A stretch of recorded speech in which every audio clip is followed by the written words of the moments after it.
Smashing Machine is the latest film directed by Benny Safdie covering the life of MMA fighter Mark Kerr, played by Dwayne Johnson in that case. And going right into the good, I did like Dwayne Johnson's performance as Mark Kerr in that case. Seemed like a likable guy, and it was more, it lives up to the trailer, what he was doing. I think he got some good character moments based on this role and has flexing more of his dramatic chops, which we haven't seen Dwayne Johnson do in a while.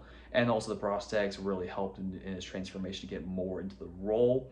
In addition to that, I think Emily Blunt was also, as a girlfriend, was some good performance in this case. She delivered her lines well and had a good moments in this case, and at least that part. And also the filmmaking aspect made it look like the early days of MMA fighting, like I said, at least the lens they were using for this. And overall, though, that was more of the good. The rest of it was more of the story was a little all over the place, kind of mismanaged what the trailer was about. You think it's going to be about the early days of MMA fighting and UFC. It's not that. It's more on the domestic life about Mark Kerr, which would have been interesting on itself. There was already the HBO documentary that already referenced this case, but this was more about a specific moment in the life of Mark Kerr. It doesn't give you any lead up or context about who he is, why he loves to fight. It more just plops you into this part of his life that you don't really get to know him. And also it mainly focuses on the turmoil, domestic issues he and his girlfriend go through, basically ups and downs of this relationship.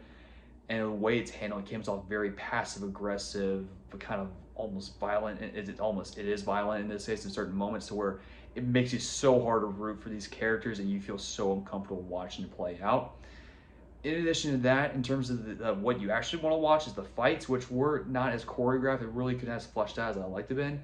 The movie itself was very interesting when it focused on the friend Mark Coleman in the case, one of the early pioneers of MMA UFC fighting. He was the more interesting element, where we could have watched that and had the typical elements of a fight movie that we could have been gravitated towards.